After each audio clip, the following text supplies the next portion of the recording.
सियावर रामचंद्र की जय सिया राम, जय सिया राम, जय सिया राम। आज हमें सौभाग्य मिला है कि हम भगवान राम का भव्यतम मंदिर बनता देख पा रहे हैं। नफरत के बाजार में मोहब्बत की दुकान खोल रहा हूं। अगली रामनवमी पर रामलला के मंदिर में गुंजा हर स्वर पूरे विश्व को हर्षित करने वाला है। आपका बाजार नफरत का, मेरी दुकान मोहब्बत की। भय प्रगट कृपाला दीन दयाला कौशल्या हितकारी। भगवान राम की जन्मभूमि पर बन रहा भव्य मंदिर, दिव्य मंदिर, सदियों की प्रतीक्षा के बाद हम भारतीयों के धैर्य को मिली विजय का प्रतीक है। भगवान श्री राम बस आने ही वाले। तो यह है मेरा जवाब बीजेपी के सब लोगों को। आइए, आप भी नफरत के बाजार में मोहब्बत की दुकान खोलना शुरू कीजिए। सगुन हो ही सुंदर सकल मन प्रसन्न सबके, प्रभु आगमन जनाव जनु नगर रम्य चाहूं फिर। पैदल चल रहा हूं, लोगों से मिल रहा हूं, गले लग रहा हूं, क्या कर रहा हूं, और जवाब मिल गया। नफरत के बाजार में मोहब्बत की दुकान खोल रहा हूं। तब देश की राजनीति में यात्राओं के रास्ते ही अपनी अपनी मंजिल तक पहुंचने का अभियान चलने लगा है। एक यात्रा है अयोध्या की, जहां करोड़ों लोग भारतवर्ष के राम मंदिर से जुड़ रहे हैं। उस राम मंदिर से जिससे जुड़ने का अर्थ विपक्ष को लगता है कि वोट बीजेपी को चला जाएगा। और एक यात्रा है राहुल गांधी की, जो अब भारत जोड़ो की जगह भारत न्याय यात्रा बनकर निकलेगी। तारीखें एक एक करके नोट करिए।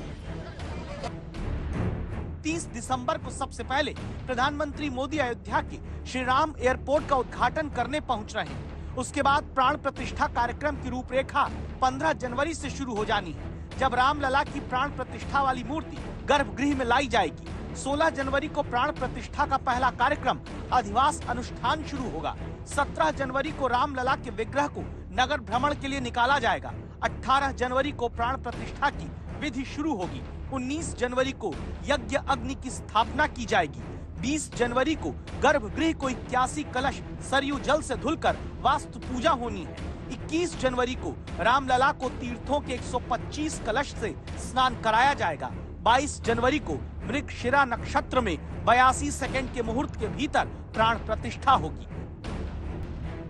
उसी यात्रा के अपने प्राण प्रतिष्ठा के मुकाम तक पहुंचने से पहले राम मंदिर के बेहद पास से आपको ये तस्वीरें आज तक दिखा रहा है। भव्य राम मंदिर का जो निर्माण है अपने अंतिम चरण में इस समय चल रहा है। भूतल का निर्माण पूरा होते ही 22 जनवरी को प्राण प्रतिष्ठा यहाँ पर की जाएगी। बड़े बड़े लोगों को आमंत्रित किया गया है, संतों को आमंत्रित किया गया है। 125 पूजा पद्धतियां जो समूचे देश की हैं, यानी कि सबकी आस्था, सबका विश्वास, हर कोई यहाँ पर पहुंचेगा। अब देखिए कितना सुंदर यहाँ पर लग रहा है। जब भूतल का निर्माण हो गया है, प्रथम तल का निर्माण चल रहा है और उसके ऊपर फिर दूसरे तल का निर्माण होगा। अयोध्या के राम मंदिर के निर्माण की यात्रा पूरी होने की शुभ घड़ी जब एकदम नजदीक, तब यात्राओं का एक पूरा दौर देश में चल रहा है। 1989 जब पहली बार बीजेपी ने अयोध्या में राम मंदिर का वादा किया और 1984 के चुनाव में 2 सीट जीती बीजेपी 1989 में 85 सीट तक पहुंचती है। 1990 में राम मंदिर के लिए रथ यात्रा की शुरुआत होती है और 91 के मध्यावधि चुनाव में बीजेपी 120 लोकसभा सीटों पर जीत हासिल करती है।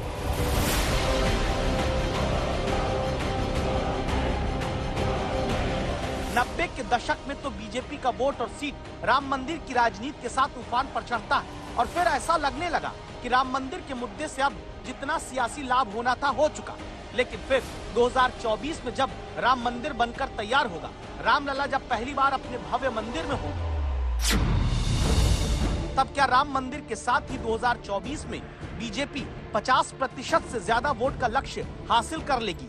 क्या 400 सीट का मुकाम भी बीजेपी पा जाएगी?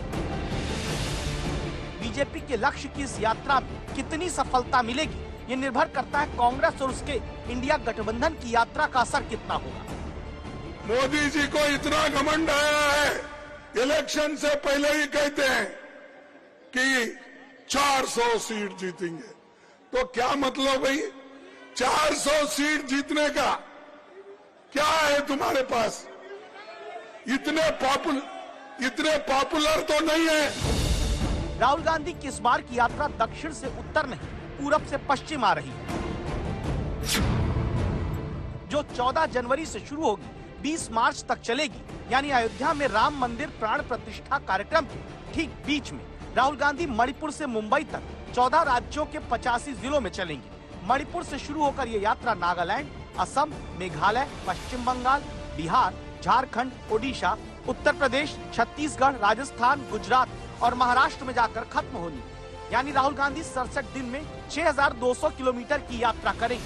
14 राज्यों की 355 सीटों पर न्याय यात्रा से नजर होगी। जिन 355 सीटों पर यात्रा है, वहां भी सिर्फ 14 सीट ही कांग्रेस के पास है। बंगाल, बिहार, झारखंड, उत्तर प्रदेश और महाराष्ट्र जैसे 5 बड़े राज्य हैं, जहां कांग्रेस की यात्रा में इंडिया गठबंधन के सहयोगी कितना साथ कांग्रेस का देते हैं, इस पर नजर रहेगी। 14 जनवरी से लेकर 20 मार्च तक 6200 किलोमीटर लंबी भारत न्याय यात्रा 14 राज्यों से गुजरेगी। मणिपुर में शुरुआत होगी और यह समाप्त होगी मुंबई में। भारत जोड़ो यात्रा के दौरान बढ़ती हुई सामाजिक ध्रुवीकरण के बारे में और बढ़ती हुई राजनीतिक तानाशाही के बारे में उन्होंने अपने विचार जनता के बीच में रखा।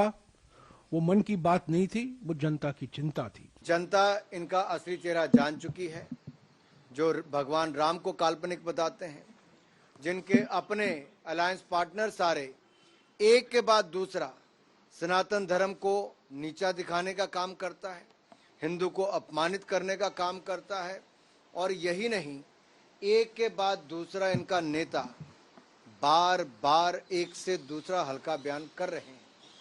क्या यही राजनीति इनके लिए रह गई है? राहुल गांधी जब न्याय यात्रा लेकर निकल रहे हैं, तब उनकी समस्या को राम मंदिर की इन शिलाओं से समझिए।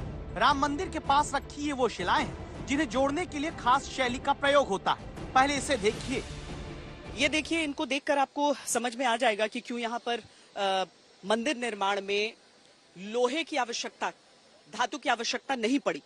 तो इन पत्थरों को, इन पिलर्स को, ये पिलर का एक हिस्सा आप देख रहे हैं जिसमें से एक खांचा इस तरीके से निकलता है और उसके बाद दूसरा जो पत्थर होता है उसमें एक गड्ढा, यहां पर देखिए आप, ऐसा, और इसके भीतर आकर वो फिट कर दिया जाता है। और इस तरीके से ये पूरा निर्माण हुआ है। सीमेंट नहीं, लोहा नहीं, किसी चीज का इस्तेमाल यहां पर नहीं हुआ है। ये इसी तरीके से, यहां पर आप ये चौकोर देख रहे हैं, यहां पर आप गोलाकार देख रहे हैं। ऐसे ही जो निर्माण होते हैं पत्थर के साथ, इसको खांचे में सीधा फिट कर दिया जाता है। बहुत भारी भरकम ये सारी शिलाएं हैं यहां पर जो रखी हुई हैं, लेकिन उससे अधिक भारी है वो श्रद्धा जिनके साथ सालों से, दशकों से इन शिलाओं को तराशने में वो हाथ लगे रहे। अब सवाल है कि जिन 14 राज्यों से राममय माहौल के बीच देश में न्याय यात्रा राहुल निकालेंगे, वहां भी क्या बीजेपी को हराने की एकता गठबंधन के दल कांग्रेस के साथ जुड़कर दिखा पाएंगे?